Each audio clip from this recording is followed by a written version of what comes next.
It turns out that I am officially part of a scientific research study using these advanced sensors and devices as part of the Modular Unidentified Phenomena Alert System. You ready? There is a connection between the paranormal, UFOs, and the myths of ancient history. The clues are scattered across the landscape from a forbidden past, maybe even in your own backyard. There is a connection between the true nature of our reality, consciousness, and the unexplained. I'm Carl the Crusher.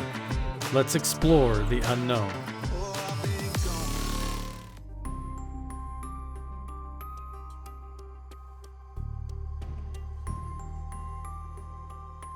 Hi, everybody. I actually have a special occasion right here where I've been going through all of these experiences and having this phenomena occur to me. And also some of my friends, my friend Jeff McBurney up at Mount Wilson and his lady Knickknack there, and a lot of people that I know. But this is something that I've dealt with my whole life, is these paranormal encounters and phenomena.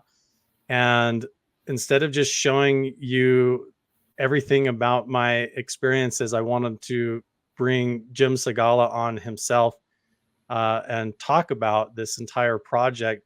So we're just kind of jumping in fast and hot without really an intro or anything. And we just are going to talk about all this as it's kind of happening and how this works, how these devices and sensors come together. And we have a lot to cover. So I just wanted to hit record and start going for it. But Jim, you've been working up and around Skinwalker Ranch and have this very unique career and history now where you have developed these modular unidentified phenomena alert system devices that are now placed and collecting data in experiencers' homes and in their lives. And so I just want to give you an opportunity to talk about that, and we can go through a lot of those details. So anyway, thanks for jumping on and finally doing this with me, Jim. I appreciate it. Good to talk to you about this and share this.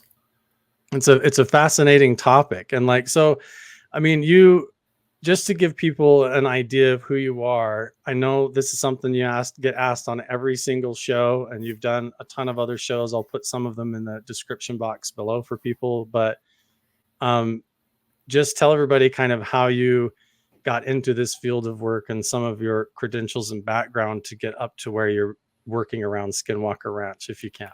Yeah, absolutely. So it all started when I was, so I went through the normal educational cycle where I had a degree in engineering. And then after that, I spent a little time as an engineer, switched over, decided to go back to school for a physics degree, got a PhD in physics, did some postdocing. And at that point, I got very, very lucky and was able to get a internship with Dr. Hal Putoff at his institute in Austin, where he was studying some strange phenomena. If anybody that knows Dr. Putoff knows that anything weird that goes on in nature, he probably looked at it.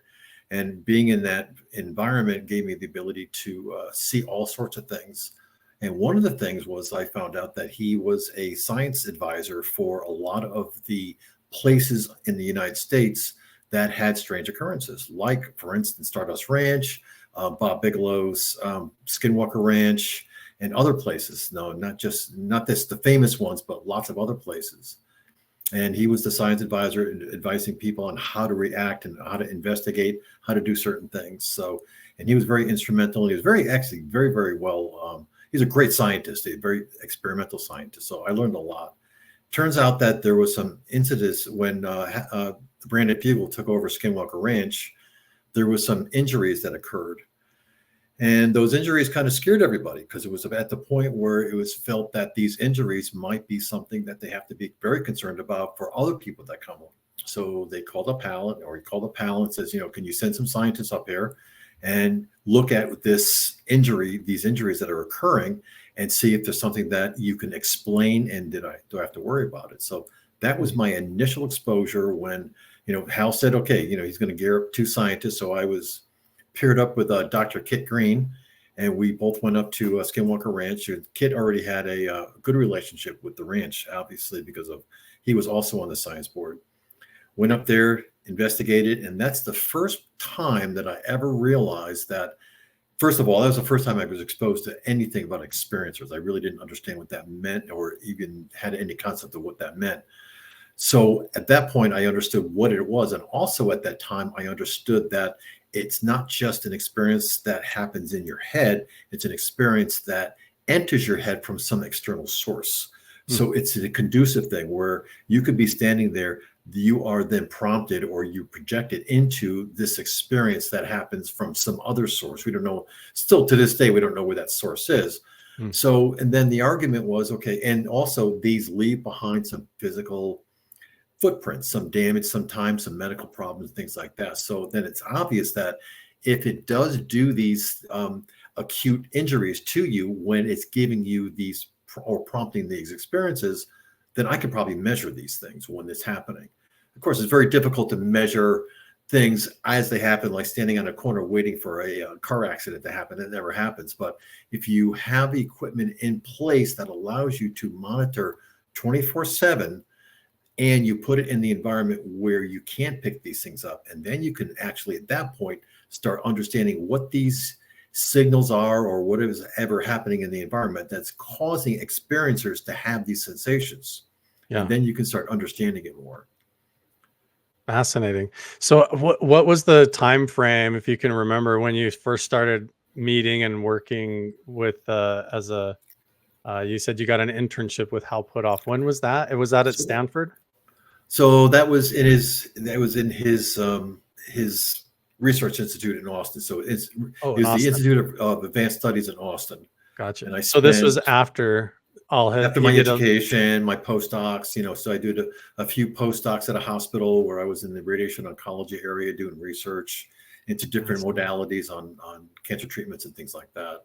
That's really cool. I got super interested in Hal for quite a while because when I started going to ancient petroglyph locations, I was having these strange, what I would call visions or whatever, these sort of out of body consciousness experiences and dreams. And that led me down this path where I started coming across what is remote viewing and astral projection and out of body travel. So then, I came across Hal Putoff and Russell Targ and all their work with like Ingo Swann and those guys, and and the whole remote viewing program that developed into the really like the psychic spy program. But a lot of those guys, they're physicists and laser physicists before they got into the consciousness work and a lot of the understanding all of that and the interplay between that and developing these sensors and things in order to capture evidence of the phenomena. It's just like really fascinating how that's going on. You mentioned that they went to all these other places. One of those places that I've found that they went to, I have pictures of Hal Putoff and Bob Bigelow with Colm Kelleher and Tim Ryan and Jacques Vallée all up at Mount Wilson Ranch in 1995, the same time, like 2 weeks before Bigelow bought Skinwalker Ranch. They were all up there in front of the saloon and had a bulldozer out in the meadow. So I'm like, what were they doing up there? I don't know. So just really quick, I wondered, do you know, were they developing like technology to do all of this like at large scales? Because I've come across some patents, like there was some experimenting with this going on a long time ago, and it's kind of interesting. Well, Hal was funded by a philanthropist out of Europe who really inspired Hal to really dive down and try to figure this out, because this person that was funding them had these experiences himself. And then, approached Hal, and there was another gentleman by the name of George Hathaway, who up in Canada, he had a very similar life, very great experimentalist. So a lot of the things started coming out in that realm where he would be building these equipment, but also a lot of things happened when they were given the money. Bob Bigelow was given the money for, remember back in, I guess it was mid 90s, I believe it was, when he was given the money by the government to do research, and he went out to all these colleges to get all this research. So a lot of stuff came from that as well. And that was all put in a book by Eric Davis. Oh, was it? He Yeah. put that in a book. What's that book called? I've never heard of that. So Eric Davis's book, I have it on my shelf, but I don't really recall. That's I can send you I'll that. look it But up. Eric was at Mount Wilson too. I think it's fascinating. Everybody focuses on Skinwalker Ranch, and I'm like, there's a lot of other places. lots more places. Yeah, there's a lots more places. In fact, I don't know if you want to get into this now, but what I've been finding is that Skinwalker Ranch is kind of on the peripheral. A lot of these things, so you can get a lot better scientific data when you start going away from that up north, where the Uinta Basin starts turning into mountains, and that's where you start getting all the strange phenomena going on. That's where the best places to. That's a lot of the research that I did was up in that area. Up in the northern areas and stuff, Yep, where yep. where the mountains and those canyons go back up, like up. A lot of Native American up there, a lot of sacred grounds up there, and you wonder why it's sacred ground, and you say to yourself, "Okay, I think I'm starting to see a pattern here." Yeah, So it's almost like two ends of a battery or something geologically or something. That's exactly right. That's exactly right. Yep. Yeah. And so you're right. There's a lot of places in the United States that have just as good ability to go there and understand the phenomena and start using your scientific measurements to do things. Right. It's fascinating. Yeah, we live in this dynamic field of the energies of the earth and the space and everything around us, and then our own selves. And we go to these places, and it affects us or interfaces with us in unique ways. But yeah, that's interesting. What an amazing opportunity to get an internship with Hal Putoff of all people. He's Right. one of the most fascinating people. Yep. He's one of the first people to handle the metamaterials that came out of Nevada. So like in 1996, there was metamaterials that turned up in Las Vegas with Linda Moulton Howe and Art Bell, and Travis Taylor and Hal Putoff were the first two scientists to study that. And I mean, he's been behind and involved in all of this stuff with the UFO congressional hearings about UFO disclosure and all of that. And so, and yeah, you worked with him. And so this whole project, this MUPAS project, is all part of it at more of a grassroots level, where we're trying to, how do we take this out of the shadows of these big government agencies that are going around trying to study the phenomenon? How do we do this ourselves, and how do we get answers to our own questions? Because we are not running around with $22 million budgets and a whole team of scientists. We're just the two of us, or you've got a small team there. So why don't we talk about that? How did you go from Hal Putoff so you went to Skinwalker Ranch, and then started realizing that we need to catch this data. We need to catch the phenomena somehow, and the data of that. Yeah, so it was one of those things I was drawn into, basically, during that initial investigation of these injuries. I started seeing what the problems were and what the challenges were that these people were realizing when they're in these situations, in the environments, the experience that they were having, the fright they were having. I spent 2 years with Kit doing investigations and things like that. When they decided to do the show, I believe that was in 2019. So that put me into, I did the show with them, but it was very difficult to do any kind of scientific experiments with, when you're doing, I don't know if anybody has experience doing that. Movies and science is really difficult to have cooperate together. So you have to be very careful when you do that. But we did a little bit of stuff. But what happened is that at 2020, when they wanted to do the next season, when I didn't join the crew at that point, that gave me the freedom to really reach out to the people. Actually, that's the opposite happened.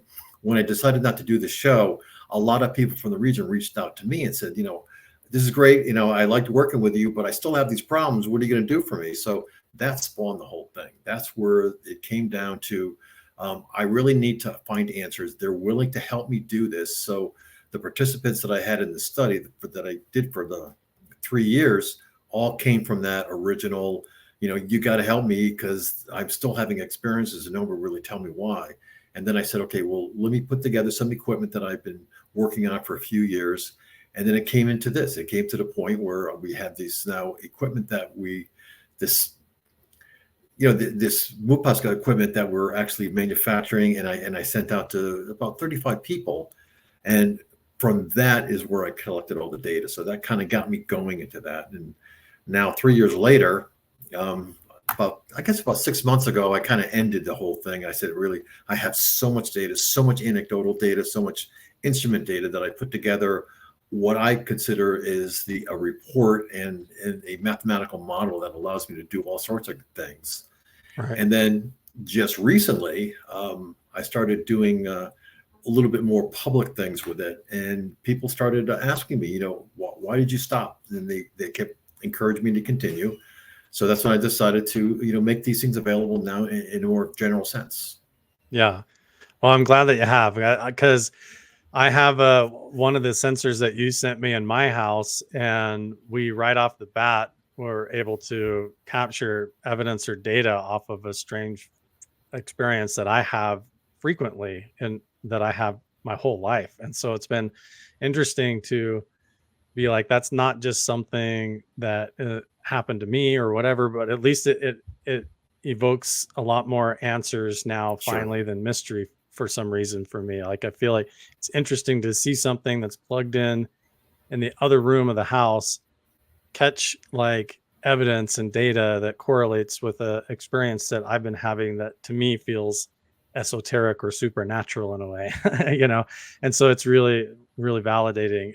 Whatever it ends up being is a whole other conversation and everything we can get into. But yeah, the that's the whole thing is that everybody wants the evidence. They want me or you to go to Skinwalker Ranch or Brandon Bugle, go to these places and just to dig in the ground and like pull out some kind of archaeological find that has a UFO or a body or an entity, and they want to see that evidence. Yeah. And that doesn't answer necessarily the question of what this phenomena really is and how it's actually affecting us and how it's interacting with us and or maybe even potentially communicating with us, or how much of it is actually just us, and sorting all that out can really drive you crazy if you don't have your feet on the ground and a clear perspective on it. So I think it's interesting to see the whole experimental era coming up through trying to tackle these places like Skinwalker Ranch and these other locations where there's high rates of UFO and paranormal activity, shadow figures, portals opening, and how do you handle all that mess, and how do you even capture the proof of it? And so now you've got these devices. You start through your internship developing ways to do that at like a modular scale, and started collecting and testing out that data.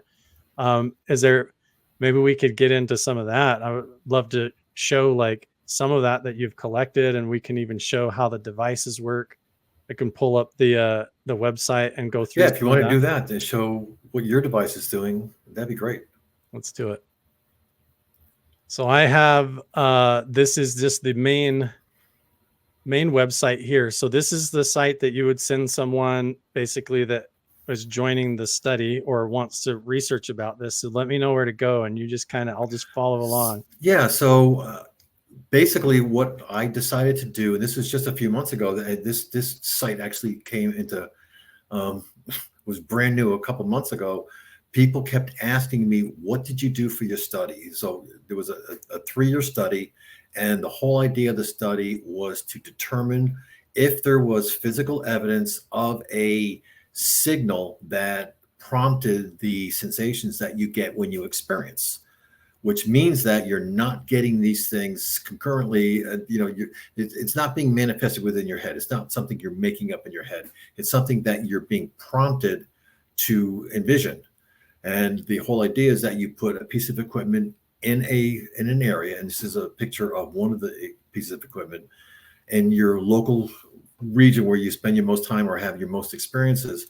And at the same time, I provide a way for you to enter in on a daily basis what's going on, what you're thinking, what experience you had. Did you go through any times where you might have had some earaches, or you might have had some nosebleeds, or maybe you got some tinnitus, or you had a metallic taste in your mouth? All of that data gets put into the website.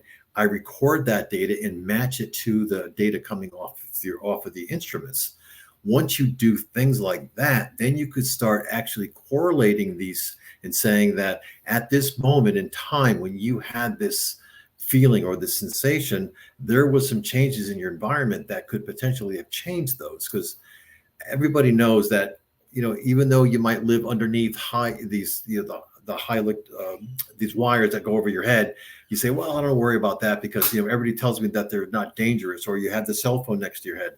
We all know that our brains work as electromagnetic devices. They've got ions flowing around in our brain, and if you put extra fields around our brains, it could change its behavior, and that could be the reason why we're having a lot of these sensations or a lot of these premonitions, is because it's being induced by some external fields that are entering your body. And this is something that we learned in our report that we did back in 2017 and 2018, is that the person that did get hurt on the ranch was hurt because there was some signal, a very large magnitude, very short period of time, large magnitude, that entered behind their head and actually induced this fright that they had, and personality change and all, it actually did damage to the head as it penetrated. So these devices are designed specifically to match these signals that come in your environment. And of course, they're very subtle signals. They're not things that are big, big gamma ray spikes that might be showering down. They're little tiny gamma ray spikes that might happen every once in a while, or small changes in your microwave fields around your house. But these are all things that could be part of a bigger signal package that was used to maybe induce or to project into you some feeling or some idea that they wanted you to do, or something like that, like go seeing orb or seeing a UFO or having a premonition or things like that. So the whole idea with these devices are to marry those two together. And once you have the marriage of the two, that's when you start having some authentic, really good scientific data to work with. Right. So it's one thing to, as an experiencer, to wake up in the middle of the night and, like, for example, we can just talk about like my first experience. So like, you sent me the device. This is the one that I got here is the MUPAS Micro, this one here. So I have that out in my other room. I plug the Ethernet cable in and then plug it into the wall. Went through the setup instructions. There was just like a video of how to set it up that was really easy to follow. I connected it to my Wi-Fi, and basically it automatically turns on all of those sensors that you see here. The overlapping cluster of sensors. So like up here, that copper piece is probably like the antenna, right? Yep, that's the gamma collector. Yep. And then the gamma collector. If you go a little bit down, that black thing is the microwave antenna. Okay. A little down farther. Yep. And then there's all sorts of things. There's things to measure. One of the interesting ones is the gravitational field. People don't realize how sensitive the gravitational field is. And anytime anything disturbs the environment, you get a very minute change in the gravitational field. So that's a really good one to, if you go over to analysis and look at your gravitational field, and you go over to the magnetic fields, that's your, and you can see that would be your magnetic fields. Or right now, yeah, if you go, well, that's all of them. That's everything. This is accelerometer, magnetometer, and gyroscopic. If I go to magnetometer, this is just the magnetic field here. That's just your magnetic fields. And basically what that's telling you is that right now it's very low state, right? Very, very subtle, not really changing much. But when there's this thing going on in your environment and you have this, you might have some energies entering your head, you start getting some crazy spikes in these things, and like not super large where it's any kind of damage to you, but it's very, very apparent when it actually happens. Right. And I can show you some examples of some that are from some participants that had some very bad, or actually sometimes good, sometimes bad, but very strong experiences at that point. Right. So like, I would love to see some of those examples too. That would be amazing. Or like, in fact, at some point I can share my screen and give you give it to you. Let's do that. So, really quick, while we're on mine, it might be hard to go back, but maybe I can go to the events. I'm still a little bit unfamiliar with the website, but it has all of the different data types over here. So this is everything that the sensors gathering, collecting. Yep. Like now And I'm on the gamma radiation for the whole day. And then this is the timestamp. So it looks like you got a little bit of a gamma spike at about, I can't see it. Looks like 7:13. Yeah, here. 7:13 in the morning. You got a little bit of a gamma spike. And I'll show you some gamma spikes that are like surprising, like, oh my gosh. So this is fairly normal background radiation. You got a little bit of, this is your microwave. This is very, very typical, pretty low, nothing crazy. Right. Then I'll show you some that like say, whoa, what the heck happened to you? Yeah, let's do that. And so here, let me share my screen. So yeah, so I hooked up the device the very first night, and then basically I have this experience where I wake up and it's like I'm laying in bed and I'm aware and I feel this pulsing vibration. It's like vroom, vroom, my whole body. It's like something scanning me, like I'm in an MRI machine that's pulsing, or like transmitting some software update through me or something. And it feels like it's coming from deep in the earth. And as I'm experiencing this, I'm aware, but I've learned through like mindfulness and meditation and observance, like instead of just freaking out like I used to as a kid, then it would propel into like a nightmare, some abduction scenario or whatever. But when I stay calm and I look at it, I can watch it go on for like 10, 20 minutes, just observe this happening. And I can feel whether it's artificial or it's separate from my heartbeat or not, all of that. I'm sitting there paying attention. And then the minute that I go, I know what you're doing, and I think a directed thought towards it, even if it's mid vibration, it just like cuts off. Like I caught it, and it can read my mind or something very strange. So I don't know if it's like, if it's me, and this is some non-local consciousness phenomena where we detach from our own body and it creates this loop or something. I don't know. But what's really weird is that when I wake up and I pick up my phone and you've already messaged me. And you're like, that's right. I sent you a message, by the way. Well, you're like, hey, you had a spike in your gamma in your microwave last night. I'm like, don't tell me that, dude, because I had a crazy, weird experience. I just typed into the log. Yeah, it's kind of interesting that it's kind of ironic that it happened that day. Because I usually, when somebody gets a device for the first time, I usually help them along and kind of give them like indicators that something, for them to look at it and be aware of it. But that was just ironic that it actually happened like that. It's happened 3 times now. I've done oh my god the entry on it. But this is honestly my life. Like, I'll tell you, Jim, this is what, and maybe I'll just share this. There was a phase at the end of my marriage when I ended up divorced at the end, where I was waking up at night and being like, what are you doing? What's going on? And me and my wife would get into these arguments at 3 a.m, 4 a.m, because I would wake up and it was like, I thought it was her. I couldn't figure out what was going on. And I was having these crazy experiences, and it was all right at the same time was like my dad dying of dementia. And it was like this whole paranormal interaction going on that totally affected my life and marriage and everything, where I was like, I'm going to lose my mind. And it has never stopped. Like, there's just different levels of it and different types of it. But to have the device and to capture some evidence of it is really interesting and validating to me. So along those lines, what I've found from all the people that have been involved with this and participated is that that's a very common theme. And it's like, all my life, or for a very long period of time, I've had these occasions where I've been put through this phase where I would get frightened, or I would get anxious, or I would get annoyed, or something like that for unexplained reasons.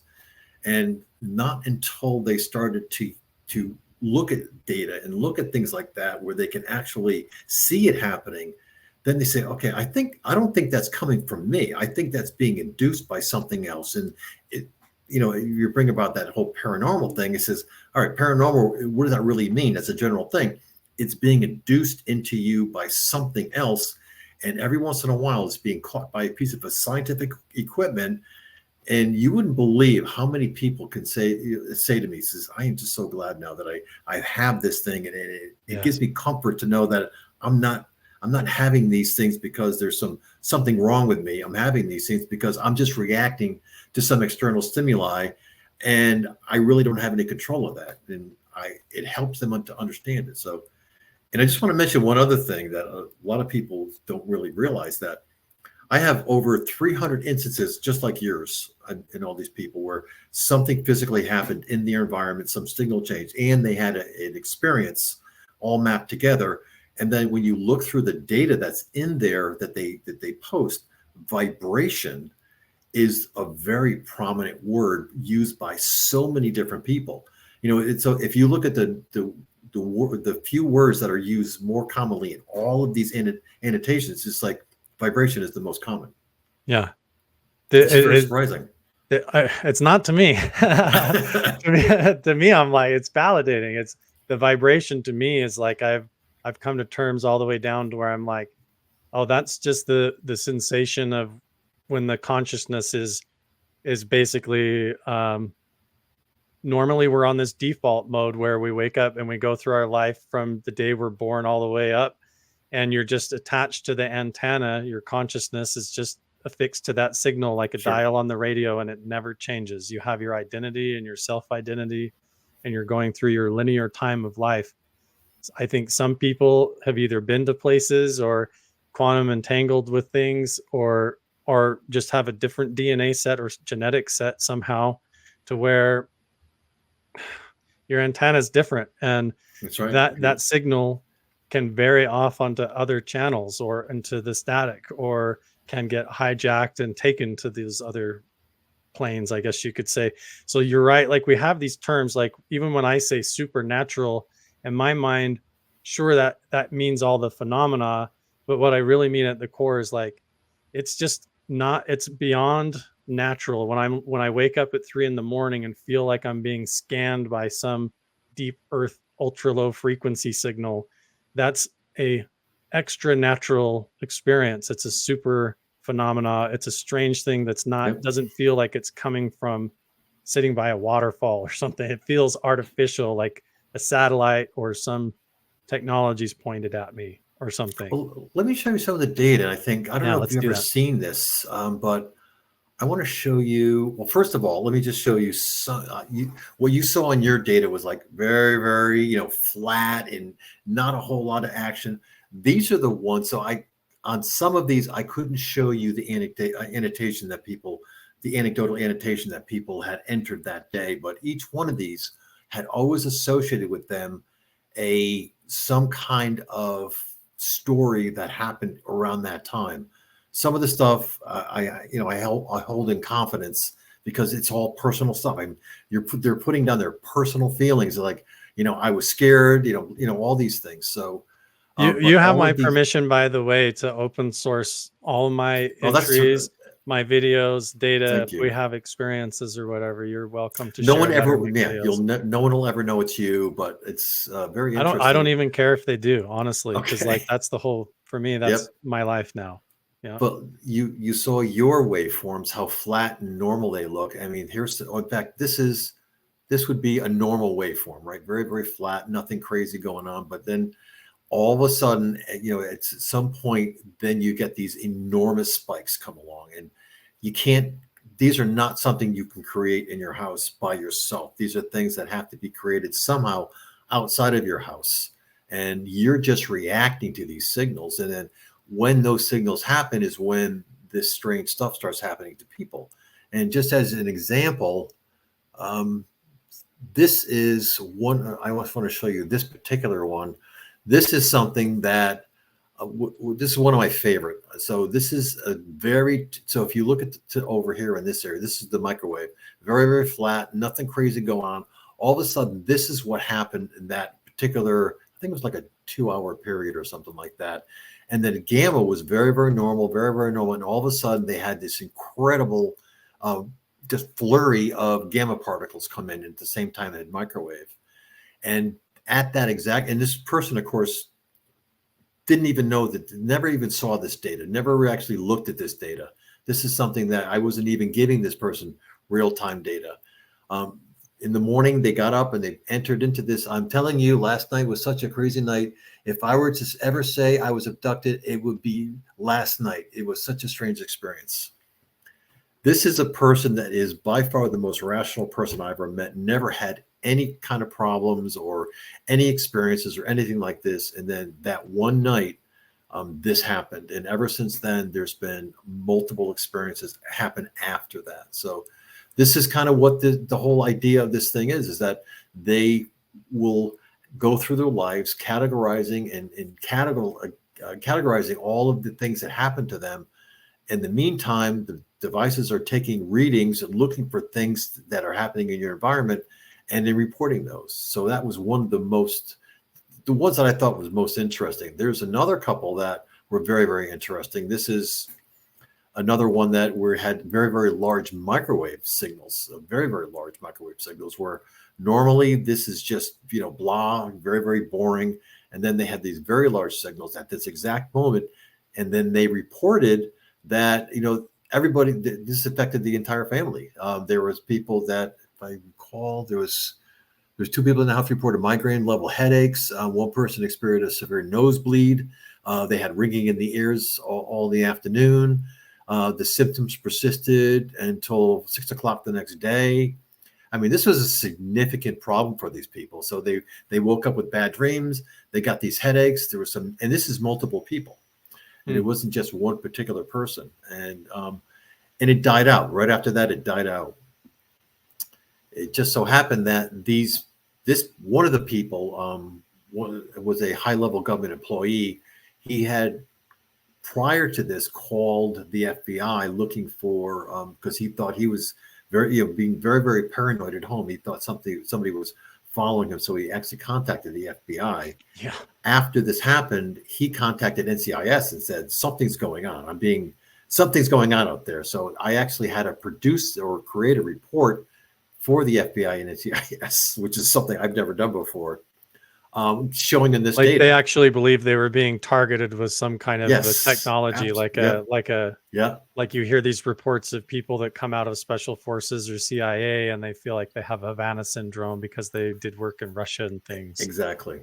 And it scared the whole family was scared. They ended up actually leaving the house. They left, they sold the house and left.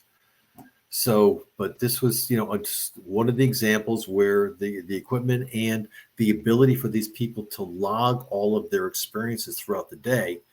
And a lot of the times these people, the people that were in the study, 2 or 3 times a day, they'll go in and say like, I just felt great today. I had a really good day. Or then they said, I was driving down the road. All of a sudden, I just felt really weird. Like somebody was looking at me. I looked up and I saw a UFO. So they would enter that at an exact moment, then again, and I'm reading these data coming off of these equipment constantly. So I can always tell when something's happening. And then when they put in their anecdotal data, then I can marry the two and see if I get some correlation or overlaps. Fascinating.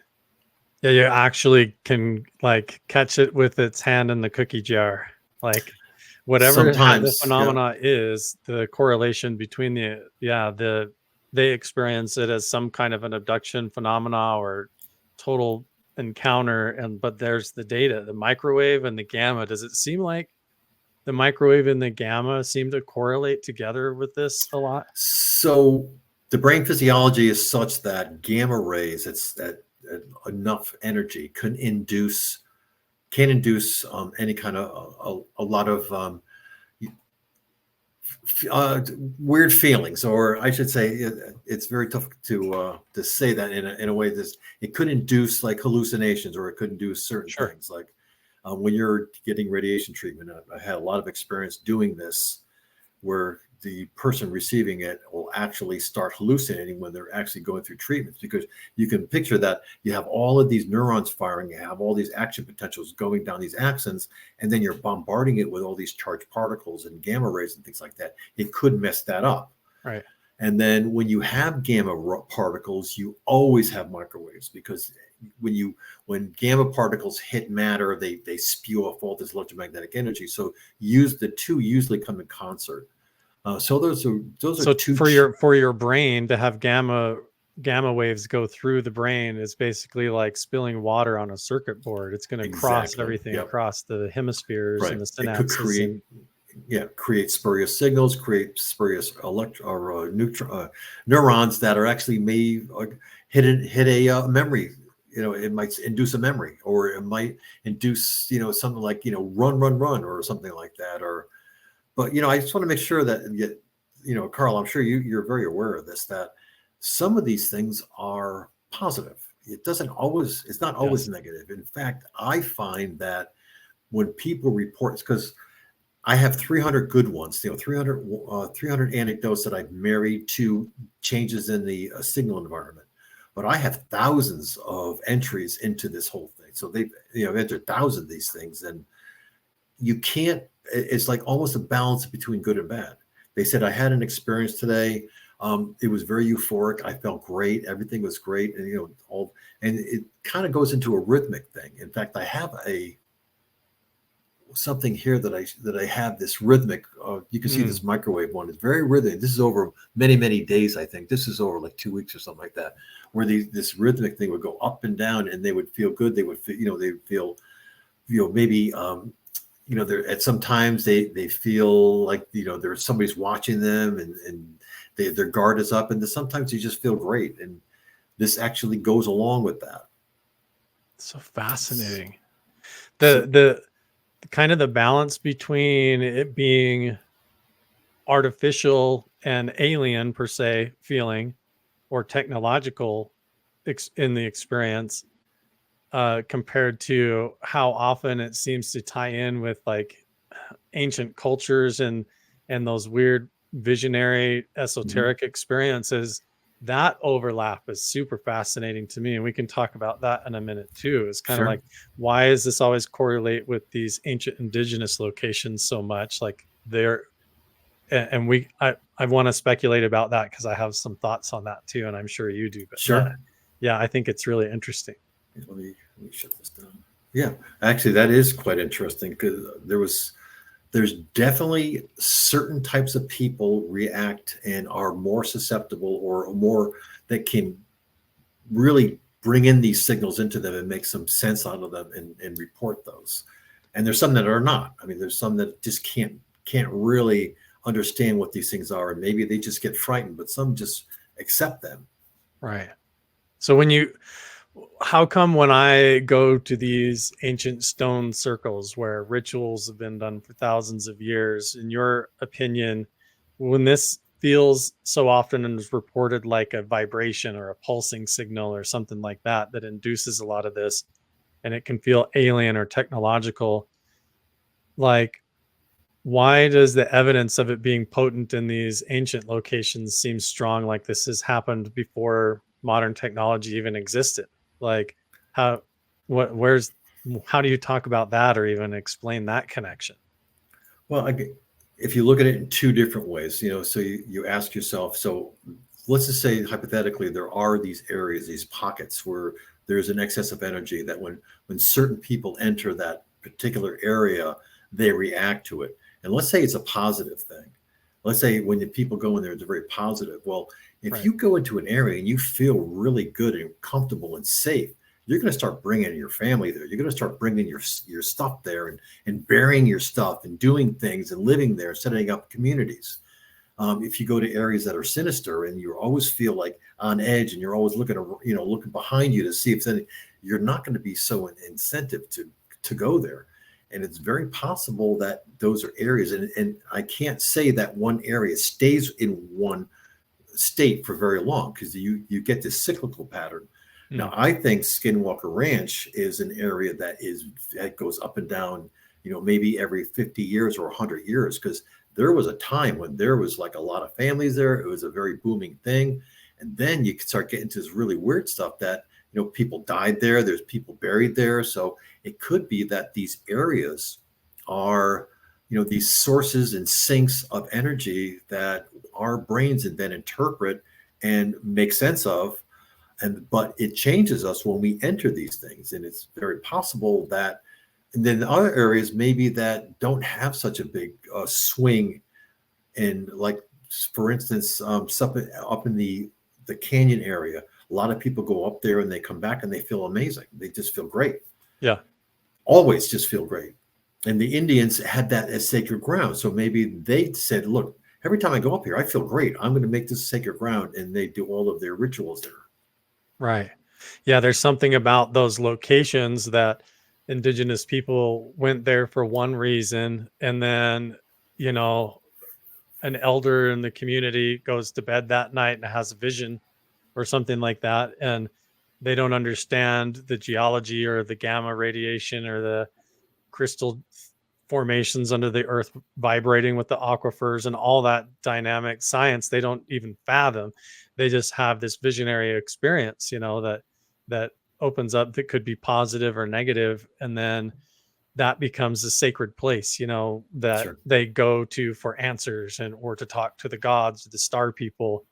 What's interesting is when that carries into the edge of it, where it is actually experienced and leaves, like you said, footprints or evidence in such a way where it kind of crosses into that gray area. Like, is this a real interaction with some kind of a phenomena that's behind all of this?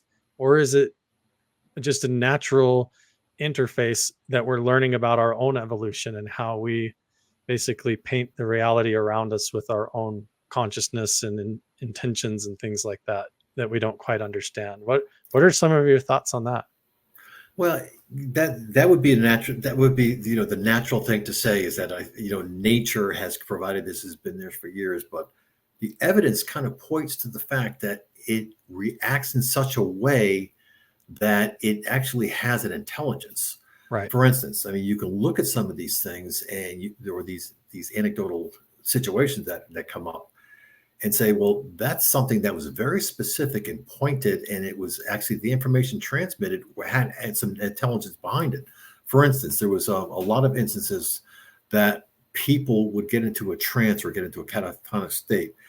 They would feel themselves in the presence of, say, a Native American elder, like 100, 1,000 years old, and start writing down in a language they had no ability to write in the things that he was saying. And then when they wake up from this state, they would see this piece of paper with the writing on it, and they went to an interpreter, and they says, oh yeah, this is, a story of something that happened to this person. That's not something nature can create. That's only something that some intelligence creates.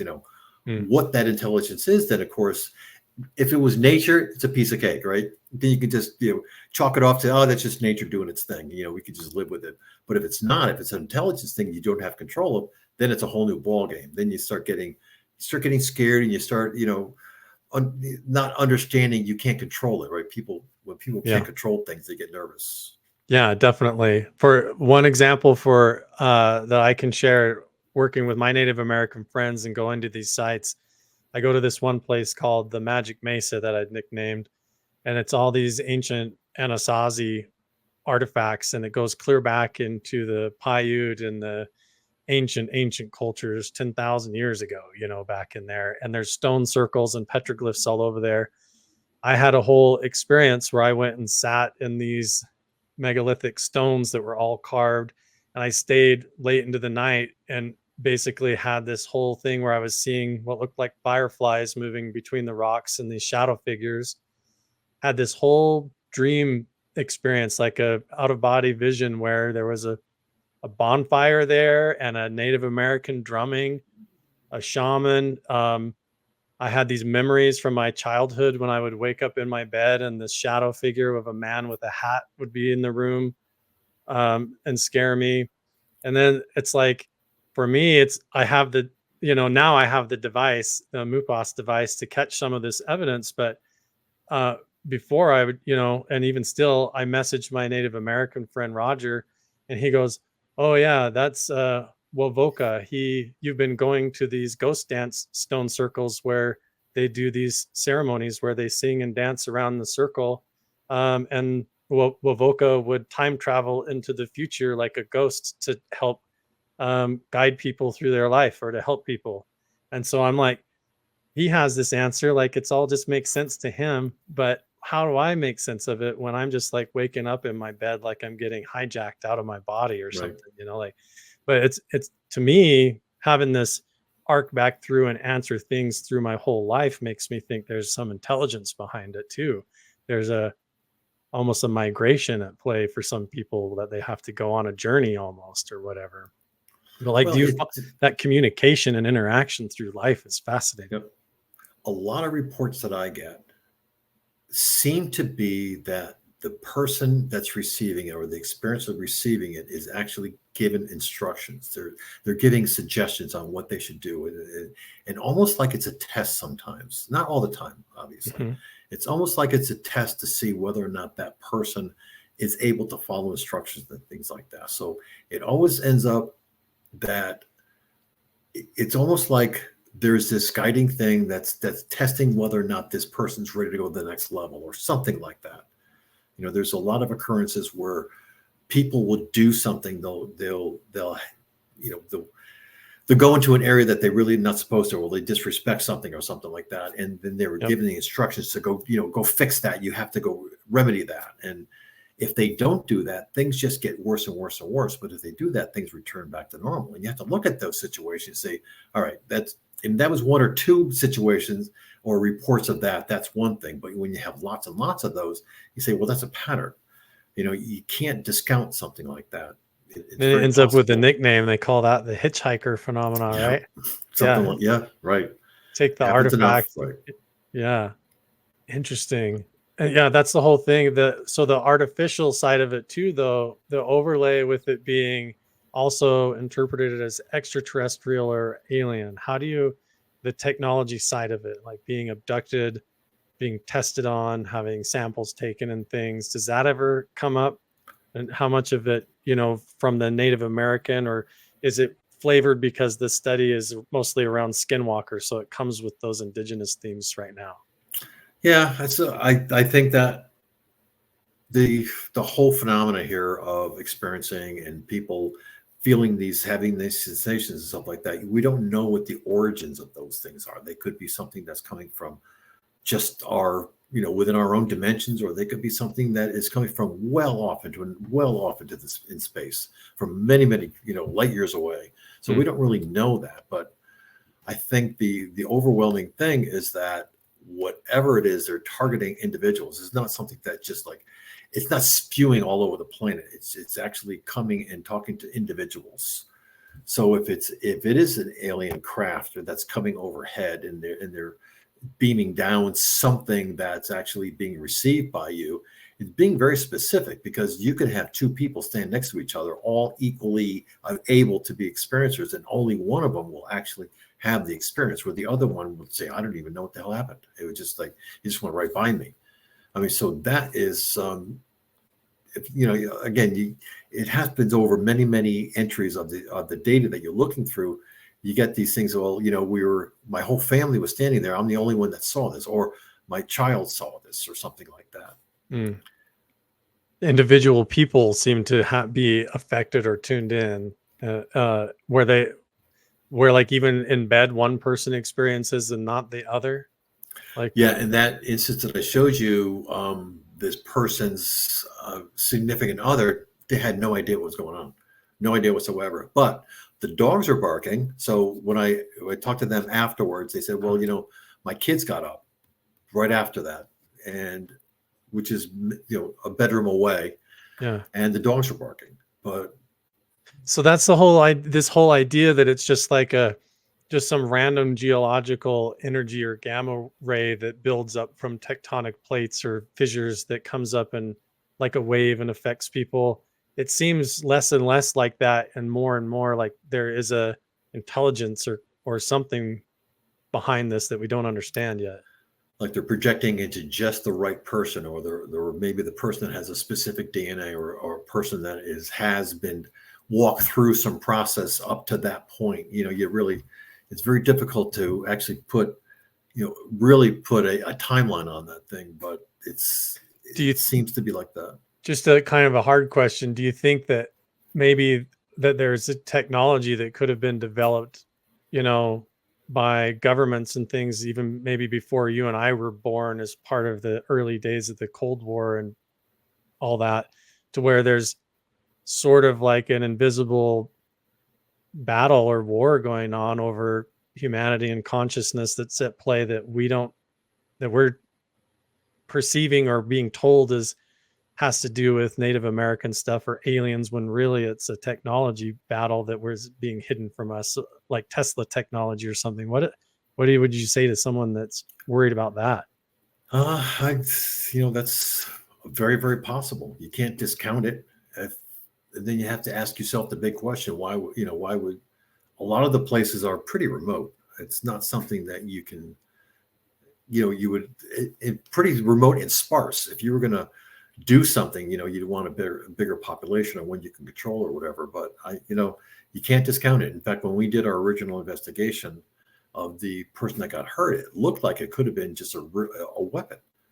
But then you go and look around the environment that they're in. It says, in order to create that much signal to do this, required a building of like a reactor and an accelerator and things like that. So you start asking the question is, why would they do these things? To what purpose when they're, I don't know.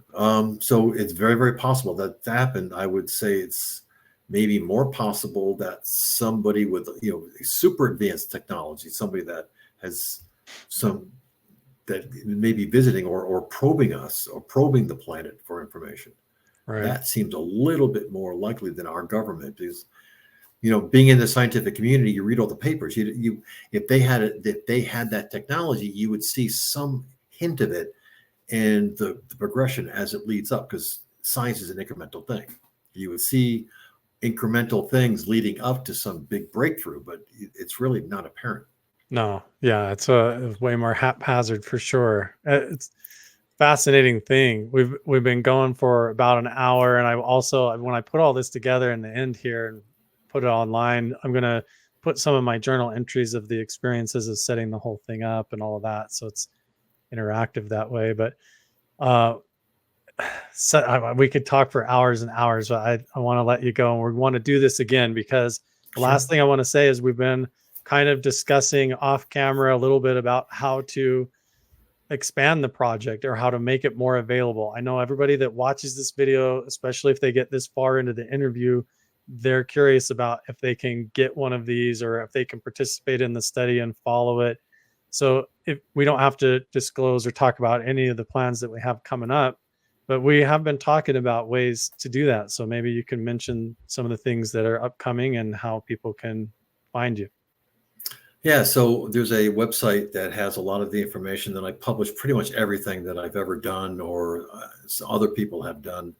And the website is designed to give people the information so they can feel better about the whole experiencer phenomenon, and they're not scared that they're alone. And there's lots of people doing this. So I made that available, and all the documentation's on there.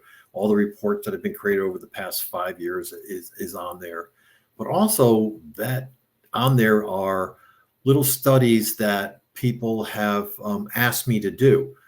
For instance, there was a study that Colin Kelleher and Kit Green wanted me to do a study where they wanted to see if I could link experiencing with autoimmune disease. And that's what the center was, Experiencer Survey.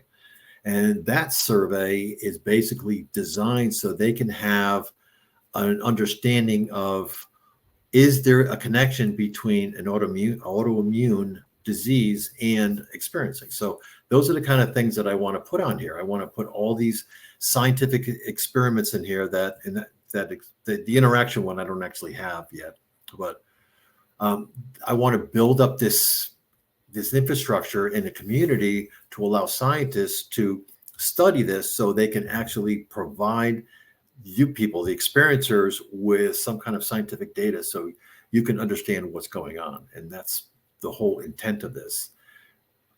It's amazing.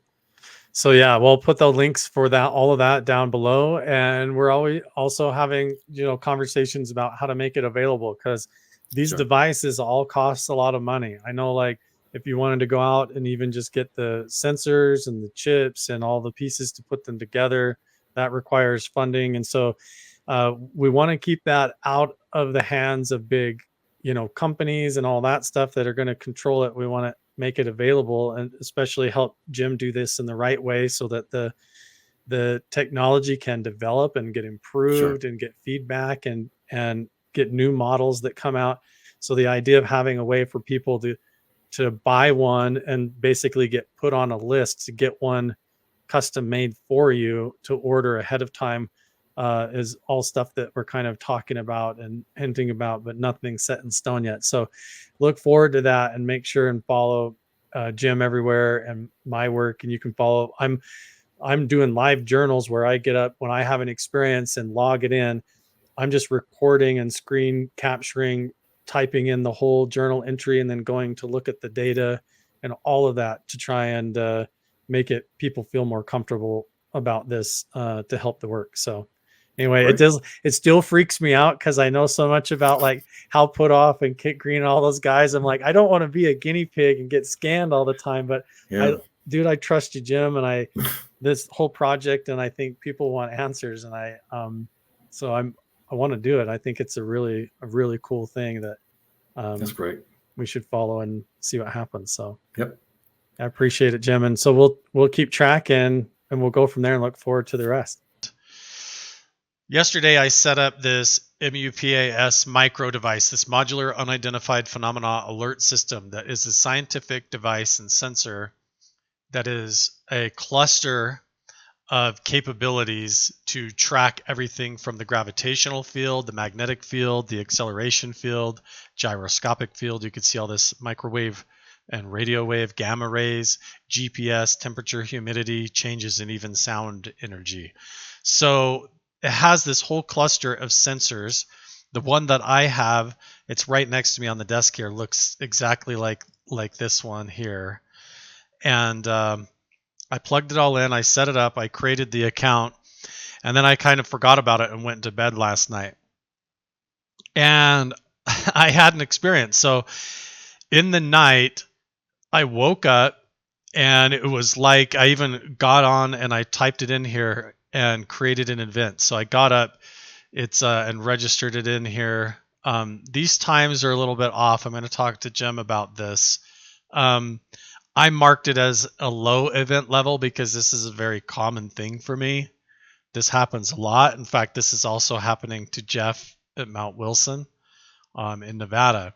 But I woke up this morning. In my mind, it was like between 6 to 7 o'clock in the morning. It might have been a different time. But when I finally kind of got up and paid attention, I felt like the sun was coming through the window, or there was lights coming through the window.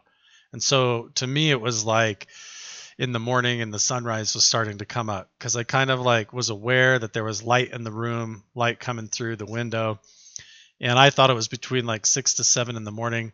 And I could feel this artificial pulsing sensation that was like, for like 2 seconds, I would feel this zoom. And then it would go quiet for like 7 seconds, and then it would vibrate and then disappear. And this is through my whole body.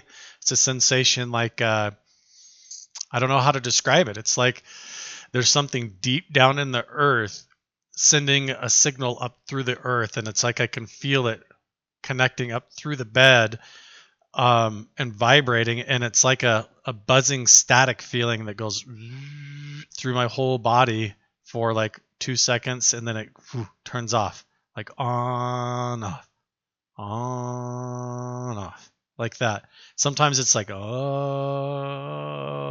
off, like that, like really weird. And I don't really analyze it or think about it. I'm just like paying attention and noticing it, like very self-aware. And the pause in between, my intuition totally feels like when this is going on, like I'm being observed, or like there's some kind of a software update running, like something is reprogramming my cells or my body, or it almost feels like I'm being monitored, like all my vitals and my mind and my dreams are being tracked or manipulated or something. It's really hard to describe. It feels very artificial. It doesn't feel like geological. It feels like something artificial is scanning me or doing some sort of a software update. hard to describe. But the thing is that as soon as I point my consciousness towards it and I think about it and I go, I know what you're doing, or I consciously try to make communication in my thoughts with this signal or this frequency that's going through my body. And I did that when I started kind of waking up. I paid attention to it. I observed it. And I was like, oh my God, it's happening. It's happening. And I actually had the thought, I hope that device is A, not doing it to me, but B, catching it. I hope this MUPAS device is catching the evidence. And so I immediately, when I felt it go, I said to it in my mind, like telepathically or psychically, I was like, I know what you're doing. Like, what are you doing? And I called it out and pointed out, and mid vibration and scan, it just like a switch, it turns off and stops. It's like, ooh, like I caught it with its hand in the cookie jar. Like I see you, I know what you're doing. And it immediately, turns off really quick. I don't know. It's really weird. So I don't know if it's like coming from me or if it's something that came into my house. But here's where it gets interesting. I got up, typed it into the system here, and then I get a text from Jim.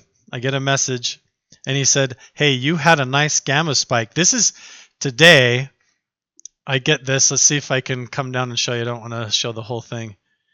This is today. He messages me first. So before I messaged him, he says, you had a nice gamma spike at 2:56 and a microwave spike at 3:13 a.m. And so I was like, okay, yeah, I wrote a report about it. But honestly, let's go look at the analysis. I thought before I go check that gamma spike and a microwave spike at 3 o'clock, right at 3 in the morning. So let's go see. So this is Jim's house here. Let's go to mine. This is my device. This is the time. Let's go to the 4-hour view, and then we have to go back to 3.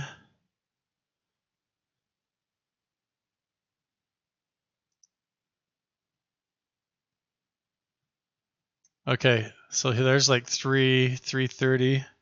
Let's see at the, what did you say, microwave? The microwave spike? Ooh. Here, let's just look at the whole day.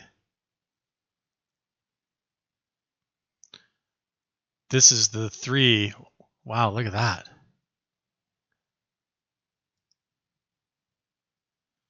How do I... Oh, I can pan like that. Zoom in on the 4-hour and we'll get this 3 o'clock right in the middle here if we can.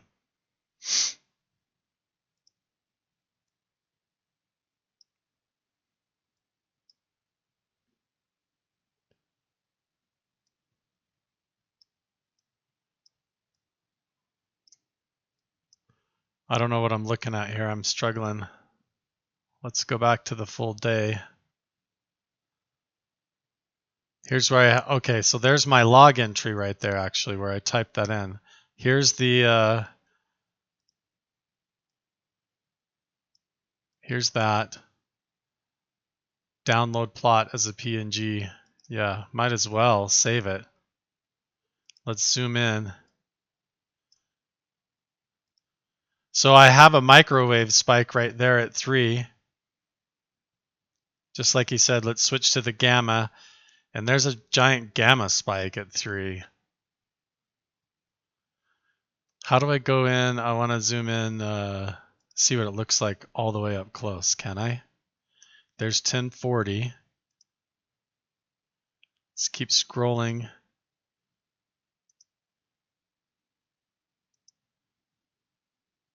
See, the gamma's all down.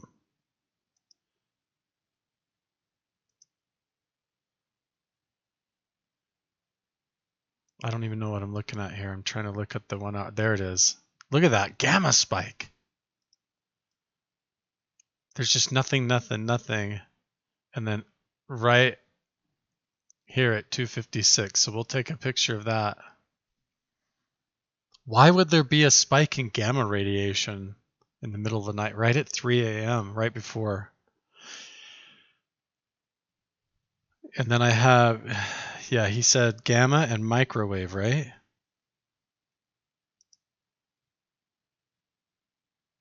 Look at that. 244. Crazy. What about, let's look at the GPS. Just the satellites. Did it move? No movement on the gyro. Magnetometer, is there movement in the, no. So there's no like metal object or anything. No ferrous material. Let's look at, all that looks clean. Sound energy. Nothing. But then right at 3, look at this gamma spike. What the heck?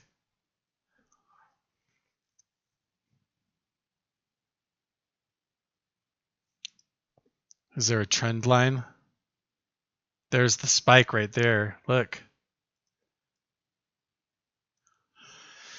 Did we catch the part of the phenomena? See, like I felt like the sun was coming up. So why if this happened at 3 in the morning, why did I think the sun was coming through the window?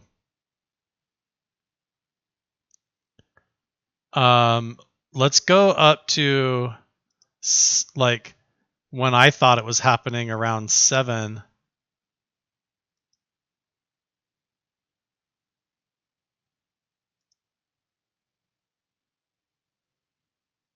Weird. Why is this is all spiked up like right at 7 too. Let's try to switch back to the 4-hour view. So we had another spike right here.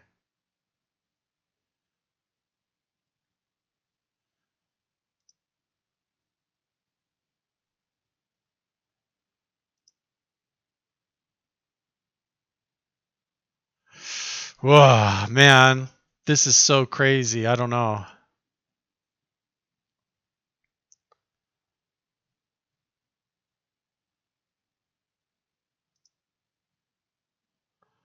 Well, I guess there's only one way to find out, and that's just to keep trying to check on the data and see what we get. But looks like it's kind of odd. See, oh, okay. Here's like where I typed it in, where I thought it happened here. And here's where Jim actually messaged me. Wow. Look at these hits that I'm getting in gamma waves. Look at the corresponding microwaves. There's 3 a.m.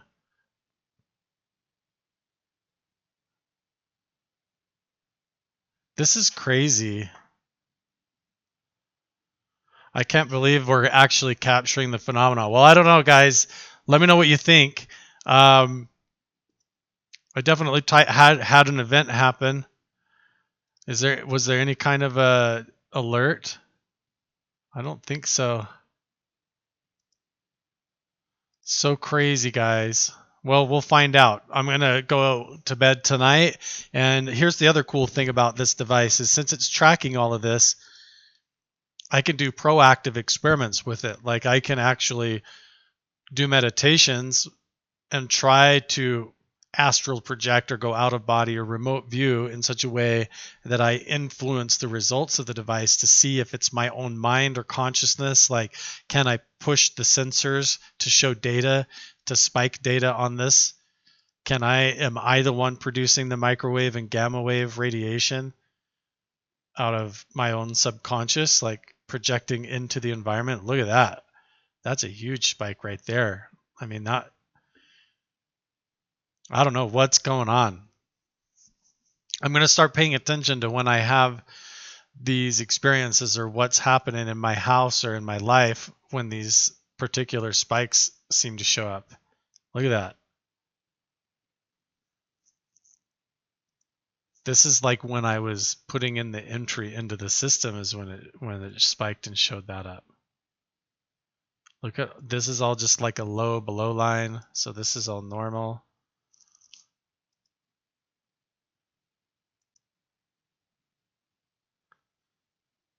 This is tripping me out. There it is. I need to talk to Jim and bring him on an interview so we can go through all of this and interpret the data, and maybe we'll have more than just one night. Maybe in the next couple of nights I'll have some more stuff happen and we can go from there. But this is pretty surreal. There it is. Why would I have a huge spike in microwave and gamma wave radiation right at 3 in the morning? That's like some spooky esoteric stuff going on. I don't know. We'll find out. Maybe we can catch it. Maybe we can catch it. So here's my thing. It was a low event. I woke up at 4 o'clock a.m. and I felt the artificial static, the pulsing sensation, but this was like short, fast bursts with a smaller pause in between. It was like bzzz, zzz, and it was vibrating through my whole body. And I was trying to pay attention. I was like, is this like my heart? Is this circulatory? Is this my nervous system just trying to wake up? Or is this something else, you know? So I could tell my heart beating. I was aware, my consciousness was aware, and I just felt this artificial buzzing. So I'm going to write the report. Woke up at 4 a.m. and felt the static sensation. So I just finished typing in this report, and the whole event happened, from my perception, at like 4 o'clock in the morning, between 4 to 4:30. That's when I noticed the vibration, like I'm being scanned. All of that happened. And then I get this message from Jim, and he immediately says, hey, you had a spike, and he even sends me the screenshots right there. You had a gamma spike around 11 p.m., and then right after that, a flurry of microwave activity. So I replied, I said, I woke up at 4 a.m. and observed the vibration scanning me again. I just did another video log entry. It's very validating for me. I've gone most of my life just assuming I would never figure this out. So that's the message from Jim. Let's see. Let's open these pictures. There's that photo. I know it's probably not going to focus properly. You're not going to see it. Look at that spike there at 11 o'clock he's talking about. So let's see if we can find those in the chart, because whatever happened at 11 that he's talking about,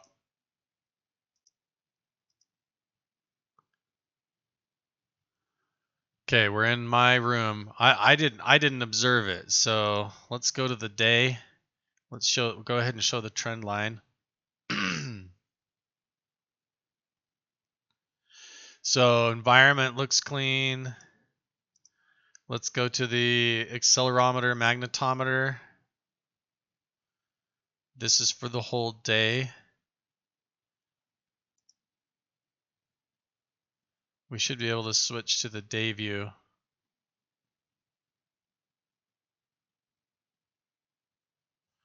We got to let it catch up here. It says it's updating.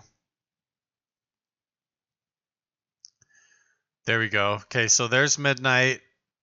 Here's now. This is me bumping it all over, sitting here at the desk. Let's go to the microwave. He said the microwave had a spike. I should see a spike right here. And then I had the experience here, like at 4. So around 4:30, 3 to 4:30.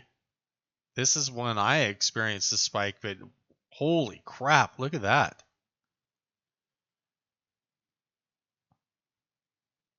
Here's like a spike at 10, 11:30, and then a whole bunch of microwave activity going off for how long? That looks like a solid half hour, 25 to almost 45 minutes. There's this huge phase of microwave activity. Let's look at the gamma, right? Keep an eye at this time. So what I experienced was like in here, this 4:30 mark right here, which didn't even really register. This low microwave dip is interesting, but look at that one. Huge spike from 11:30 up to like 1 in the morning almost. Well, it's crazy. Let's look at the gamma.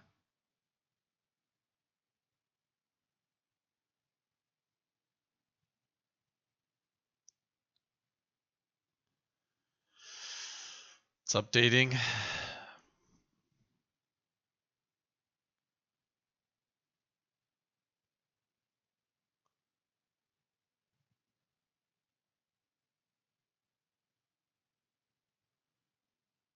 It's taking a second to catch up the... So there's what I caught, 4:30. Here's a spike in gamma. This is when I actually woke up and looked at my phone right around there when I noticed this vibration. Like I'm being scanned, like my whole body's being put through an MRI scanning me or something. And then here, right at 10:49, 10:50, 11 o'clock, a huge gamma spike. So here's a gamma spike, and then that's crazy. And then look at the microwaves.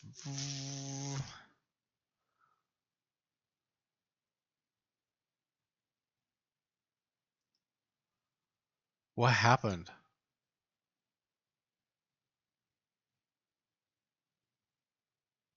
I'm not even aware of anything going on at this time.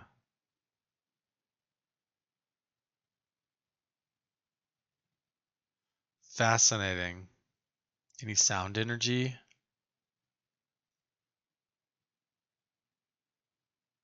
It's updating.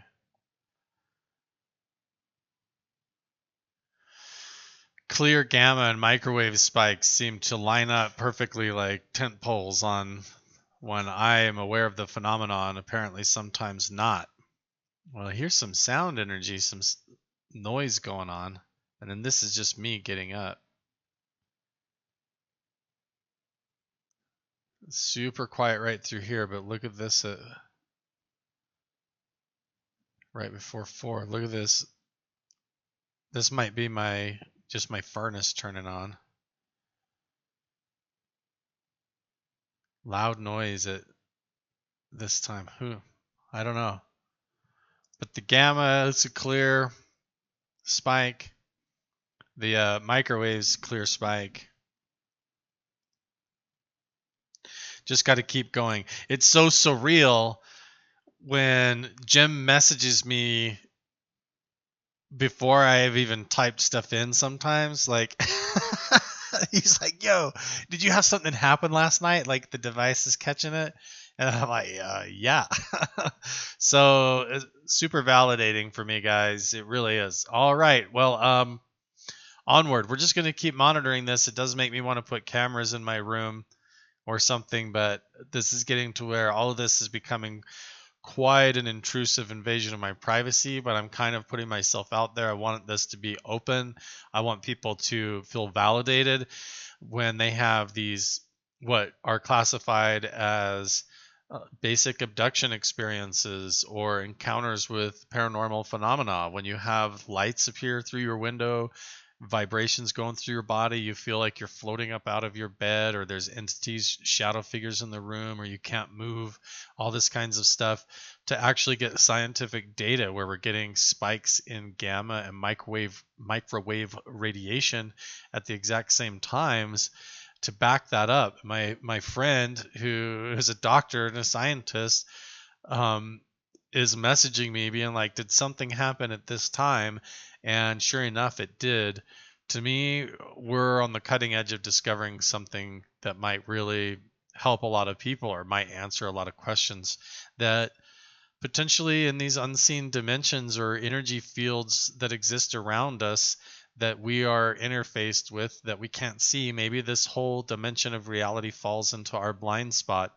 But when I go to these places like Skinwalker Ranch, Mount Wilson Ranch, these ancient indigenous locations where rituals and things were done with the stone circles, where they did the ghost dance and such, it really makes me wonder if there's some sort of a quantum entanglement or attachment to this where things like our perception of linear time breaks down or unfolds in on itself, or maybe like if our body and mind and and everything, our brain is like an antenna for our consciousness as a field of awareness, then maybe that consciousness can detach from the antenna of the body and explore these other dimensions, these other frequencies, and these other realms.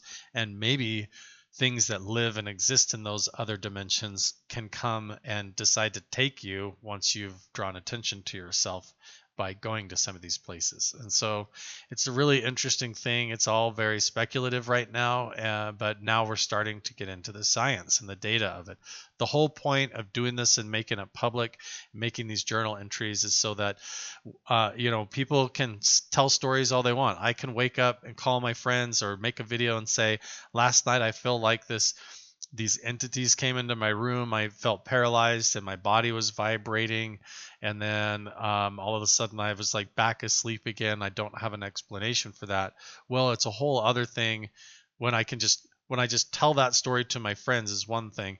When I can actually get on and see that there's a spike in microwave and gamma wave radiation in my house at the same time, that there's these like signals and frequencies actually entering my home clear enough, spiking enough that even clear out here, not even in my bedroom, in another room, this sensor is picking up that activity. What if I put this thing right by my bed? Are we going to get even a clearer signal? And then can we determine, is this something that I am doing? Am I doing it? Is my consciousness astral projecting and going out of body and evolving to create these kinds of experiences?